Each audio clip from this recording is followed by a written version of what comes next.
Hello दोस्तों, veterans नमस्कार। मैं दीवान सिंह। मैं आपको बताना चाहूँगा कि जिस सर्कुलर के ऊपर मैंने सारे सीएमडीज को लेटर लिखा और बहुत सारे वीडियो मैंने बनाए, मैंने बताया कि चंडीगढ़ हाई कोर्ट में कैसे रिवर्स इंजीनियरिंग की गई थी पेंशन अबॉर्शन को रोकने के लिए।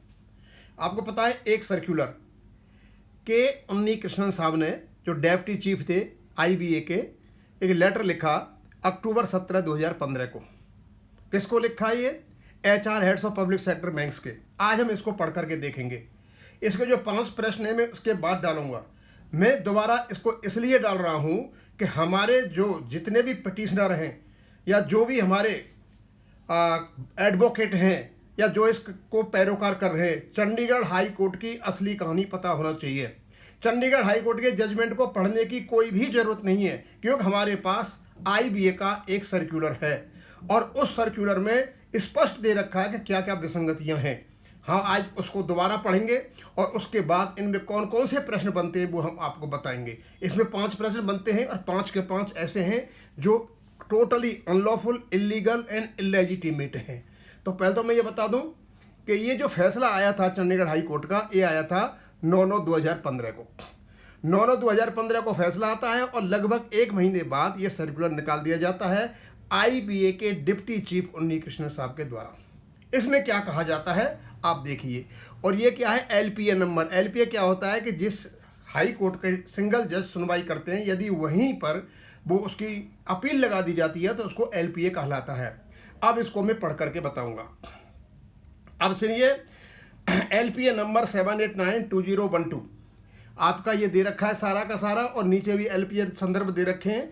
और हम केवल पढ़ेंगे जो एक्सट्रैक्ट हैं। जो एक्सट्रैक्ट है 24 नंबर, ऊपर तो इन्होंने दे दिया, उनको क्या नाम है, बस पढ़ ही देता हूँ मैं।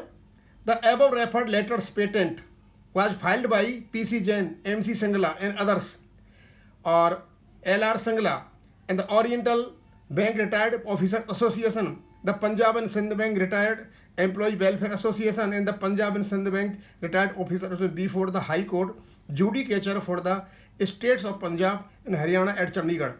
The appellants put forth in the LPA that there has been no updation of their pension in the manner contemplated at the time when the pension scheme was introduced in the year 1995. Pursuant to the settlement reached between the bank employees and the management through IBA on 29/10/1993. Extract of the judgment is reproduced below. यहाँ पर ये जो judgement है उसको देते हैं, उस judgement से अपना बचाव करते हैं। अब आप देखोगे कि क्या क्या कहा गया है। पहला बात, ये नीचे जो लैंग्वेज है इन्वर्टेड कॉमा से शुरू होती है। ये वाला इन्वर्टेड कॉमा लगा है और पैरा नंबर 24 लिखा हुआ है। ये इनकी लैंग्वेज नहीं है, उन्नी कृष्णन साहब की, ये जजमेंट की लैंग्वेज है। जजमेंट यहाँ से कोट किया है। अब पहला ही चीज देखिए, कहते हैं a perusal of clause 12 of the settlement makes it abundantly clear that it only provides for further negotiations as regards। कहते हैं क्लॉज 12 जो है वो केवल और केवल फर्दर निगोशिएशन की बात करता है। यानी 2015 में चंडीगढ़ हाई कोर्ट में कहा जाता है कि क्लॉज 12 केवल और केवल फर्दर निगोशिएशन की बात करता है। किस किस के बारे में? एप्लीकेबिलिटी के बारे में, क्वालिफाइंग सर्विस के बारे में, अमाउंट्स ऑफ पेंशन के बारे में, पेमेंट ऑफ पेंशन के बारे में, कम्यूटेशन पेंशन के बारे में, फैमिली पेंशन के बारे में, अपडेटिंग के बारे में एंड अदर जनरल कंडीशंस। दोस्तों, अब इनसे ये पूछा जाए कि यदि 2015 में ये क्लॉज 12 फर्दर निगोशिएशन की बात कर रहा था, तो आपका रेगुलेशन 1995 कैसे बन गया, कैसे वो नोटिफाइड हो गया और कैसे आप उसके ऊपर अब तक पेंशन ले रहे हो, कम्यूटेशन ले रहे हो, सब कुछ कर रहे हो। यानी इसका मतलब एक गलत तर्क निकाला गया चंडीगढ़ हाई कोर्ट में। केवल और केवल ये जो निगोशिएशन था ये केवल और केवल 31/10/1993 तक था। 3 महीने का टाइम दे रखा था, उसके बाद ये खत्म हो गया था। पहली बात। और हम आगे चलते हैं।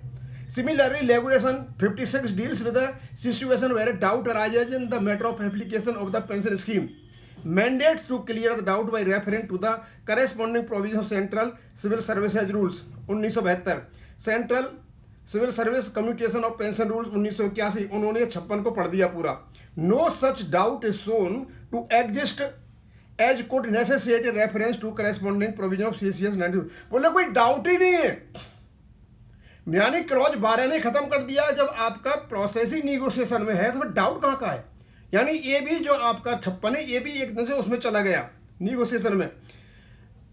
CCS commutation rules applicable central government employees, thus regulation 56 can not be treated to confer certain benefits upon the appellants, इसको भी खत्म कर दिया। उससे आगे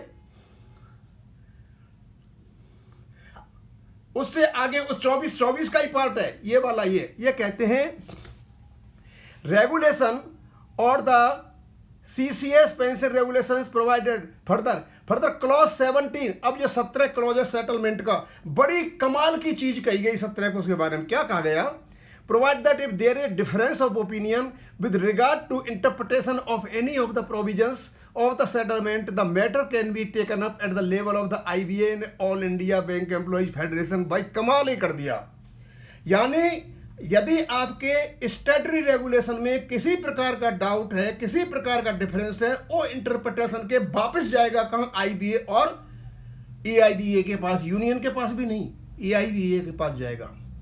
दोस्तों आप अंदाज लगा सकते हो कि जो स्टैट्यूटरी रेगुलेशन है उसका इंटरप्रिटेशन करने का काम केवल और केवल हाई कोर्ट और सुप्रीम कोर्ट का है। एक नॉन स्टैट्यूटरी बॉडी जो IBA है और जो केवल निगोशिएशन में भाग ले सकता है जो यूनियन है कि, और वो भी AIBA यूनियन 2015 में UFPO बन गया था, लेकिन AIBA के पास भेज रहे हैं। वापस जाओगे उनके पास, यानी रेगुलेशन स्टेज से लेकर के तुम वापस निगोशिएशन पे जाओगे, यहाँ भी रिवर्स इंजीनियरिंग, यानी ये भी एक गलत इनका वो था तर्क। उसके बाद इन्होंने क्या किया, IBA union for discussion, presumably this clause impelled the learned single judge to observe that it would be open for the appellant to make demand for parity if they are so advised and also use bargaining skills through the, और single जज साहब को defend कर दिया कि उनको compel किया इस क्लॉज ने 17 ने कि भैया तुम जाओ हाथ जोड़ते हुए किसके पास, IBA और UFPO के पास, और बोलो हमारा पेंशन रेगुलेशन जोड़ो। इससे जरा इरेशनल आर्गूमेंट इंटरप्रिटेशन किसी भी मतलब स्टैट्यूटरी रेगुलेशन का हो नहीं सकता। आगे फिर और क्या क्या काम किए और बताता हूं मैं आपको। फिर किया इन्होंने, ये मेरी लैंग्वेज नहीं है, ये उन्नीकृष्ण साहब की लैंग्वेज नहीं है, ये कोर्ट की लैंग्वेज है। 26 यानी पैरा 26, एंड एट फाइनम a word about minutes of meeting dated 26/3/1994 for small committee. अब स्मॉल कमेटी जो मिनट्स थी उसके बारे में क्या है, जो हम तो हल्ला मचाते हैं ना, स्मॉल कमेटी ने कहा था कि हमने एक्सेप्टेंस किया था, हमने एग्रीमेंट किया था और RBI की लाइन पे अपडेशन, उसके बारे में क्या कहा था, ये कहा था उन्होंने on pension whereby it is said to have been accepted for formula for updating pension should be on the line of the same given RBI। मतलब उसमें यह कहा RBI लाइन पे होना चाहिए। कोर्ट ने क्या कहा, discussion held and agreements reached in this meeting in our view are nothing more than the parleys of preliminary to the final decision which came in the form of pension scheme. मतलब ये pension scheme जो बनी थी 1995 में, इससे पहले केवल discussion थे और वैसे इसको कोई नोटिफाइड या रेगुलेटरी स्टेटस मिला भी नहीं, इसको भी निकाल दिया, डिस्कशन माना। Therefore the minutes cannot vest the appellants with a right to claim parity with employer। इसलिए रिजर्व बैंक के बराबर आपको मिल ही नहीं सकता, वो भी खत्म कर दिया आपका। It may be hastily added here that it is the specific stand of the respondents in the written statement that even Reserve Bank of India has withdrawn the order of the, और जो respondent ने ये कहा कि जो RBI है उसने अपने पेंशन अपडेशन के जो ऑर्डर है वो खींच लिए हैं वापस, समझे। एंड मैटर इज पेंडिंग, और मैटर पेंडिंग है कहाँ पर, हाई कोर्ट में, बॉम्बे में हाई कोर्ट में है। और इस जो पर्टिकुलर एजर्सन रेस्पोंडेंट ने दिया था और जो पेंडिंग केस था हाई कोर्ट में, उसको इन्होंने जुडिशियल प्रेसिडेंट बना करके ये भी काम में ले लिया। The assertion has not been disputed, और इस एजर्सन को हमारे जो एप्लीकेंट है उन्होंने डिस्प्यूट किया ही नहीं। मैंने इन्होंने मान लिया कि हाँ RBI का अपडेशन खत्म हो गया है और उनका केस चल रहा है वहां पर, और इनने मतलब डिस्प्यूट किया ही नहीं, हमारे लोगों ने वहां पे, हमारे वकीलों ने डिस्प्यूट नहीं किया और कोर्ट ने जजमेंट दे दिया। दोस्तों ये है असली कहानी चंडीगढ़ हाई कोर्ट की, और ये इतना ऑथेंटिक लेटर है ये निकाला किसने? उन्नी कृष्ण साहब ने आईबीए के सर्कुलर निकाला इन्होंने 17/10/2015 को। अब क्योंकि ये ऐसा लेटर है, ऐसा बेस है, ऐसा ये सोर्स है कि इस सोर्स के माध्यम से इनसे पूछा जाना चाहिए कि क्या क्लॉज 12 2015 में अंडर कंसिडरेशन था? क्या स्टैट्यूटरी रेगुलेशन के इंटरप्रिटेशन के लिए वापस आईबीए और ईआईबीए के पास भेजा जा सकता था? क्या 56 रेगुलेशन जो इनेबलिंग है पेंशन अपडेशन का, क्या उसके लिए कोई डाउट नहीं था? क्या स्मॉल कमेटी की जो एक्सेप्टेंस थी केवल डिस्कशन ही थी? और क्या बॉम्बे हाई कोर्ट में जो केस चला हुआ था पेंडिंग केस को क्या जुडिशियल प्रेसिडेंट बनाया जा सकता है? इसके बाद में वो सारी चीज़ डालूंगा। ये लेटर मैंने इसलिए डाला है कि कम से कम इस सोशल मीडिया पर आए कि बैंक पेंशनरों के साथ में किस प्रकार की धोखेबाजी हुई थी चंडीगढ़ हाई कोर्ट में। अब इसको मैं यहीं खत्म करूंगा। थैंक यू, धन्यवाद।